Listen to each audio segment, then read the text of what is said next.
we are not safe.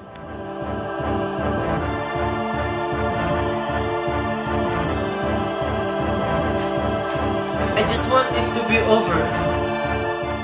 Danger lurks in every corner.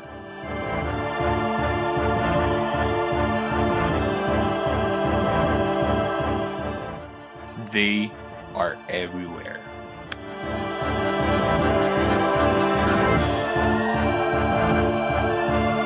I'm too young to die.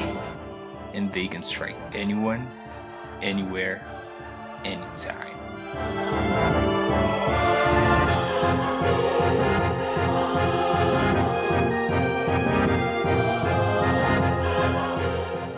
These are little monsters.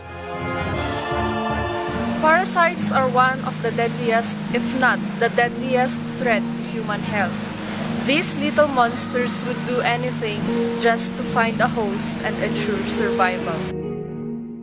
Gorgonio Malapok is a happy-go-lucky teenage boy, and he is under attack. It was a bright Saturday morning when I decided to jog at the park. I was doing fine when I felt a sudden fatigue. Little did George know that this is the beginning of his gravest nightmare. I felt weak, tired, and experienced headache. I thought it was only because of overwork, so I just shook it off and called it a day. A few days passed and still, George hasn't felt any better. I became itchy and my joints started to hurt. I just let it go. George just ignored these symptoms. Unfortunately, this became worse. I thought it was only fever, so I gave him paracetamol, and it didn't work.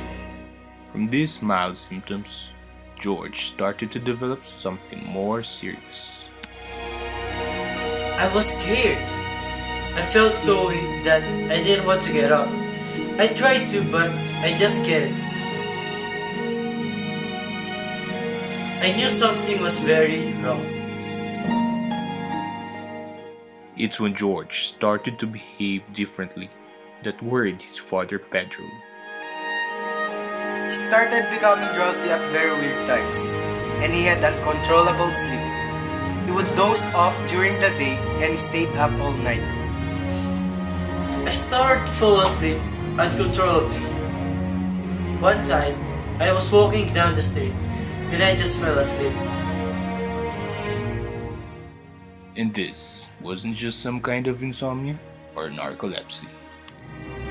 His headache became more frequent. He became weaker and started to become restless. George developed anxiety, and he experienced drastic mood swings. It's when he couldn't get up from bed and I knew something was seriously wrong. I became worried, very worried. Thus, Pedro didn't waste any more time. I rushed him to the hospital.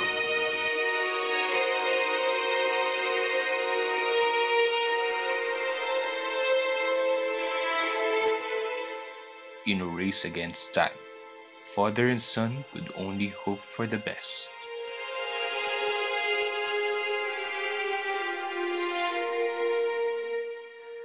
They consulted expert neurologists, Dr. Brew, Hilda.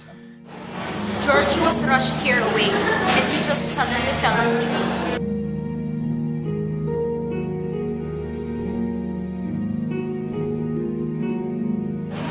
We had a hunch about this disease, so we conducted a series of tests, and the results were shocking.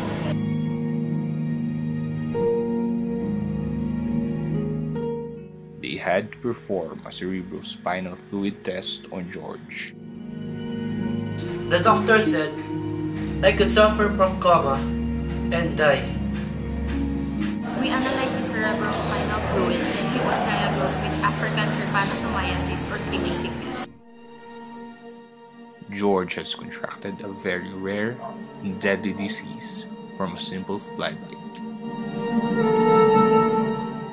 African Trypanosomiasis, or sleeping sickness. The disease has two stages, the hemolymphatic phase and the nervous phase. The first stage is manifested by fever, headache, joint pains, and itching.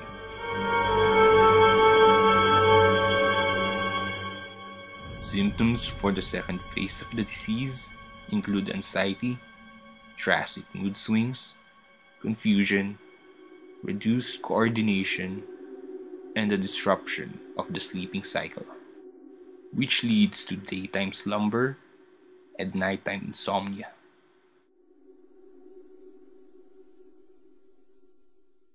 Sleeping sickness may result to coma and ultimately lead to death.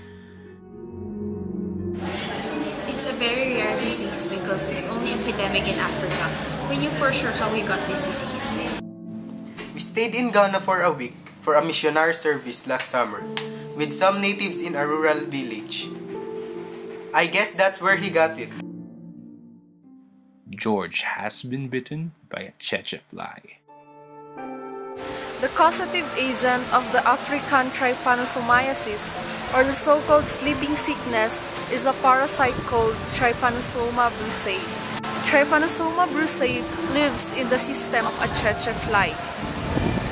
So, when a tsetse fly takes a blood meal from the human body, it will inject metacyclic tryptomastigotes into the host system, which will transform to bloodstream tryptomastigotes. After the transformation, these bloodstream tryptomastigotes will be carried to other sites of the body. The trypanosome would invade particularly the bloodstream and the lymph, and it would destroy red blood cells and white blood cells alike.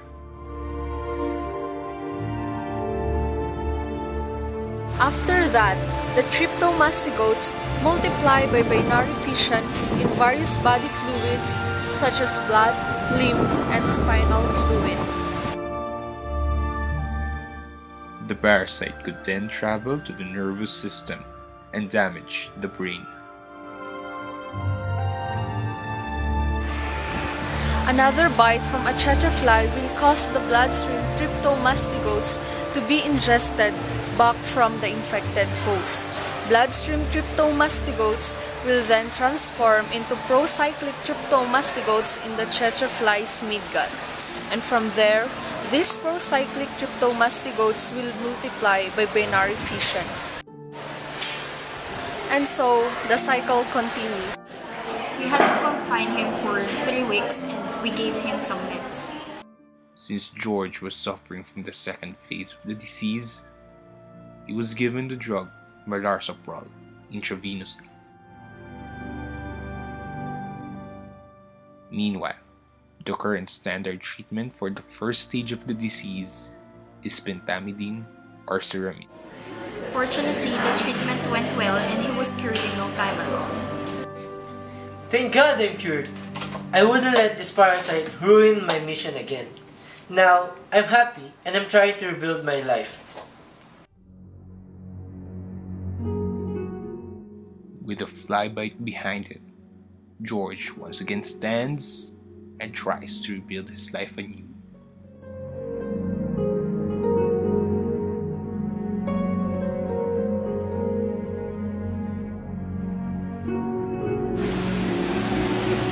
These little monsters are all around us. They are everywhere. We cannot get rid of them. We just have to live with them. As such, proper precautions and measures should always be observed to safeguard and protect our health. These are little monsters.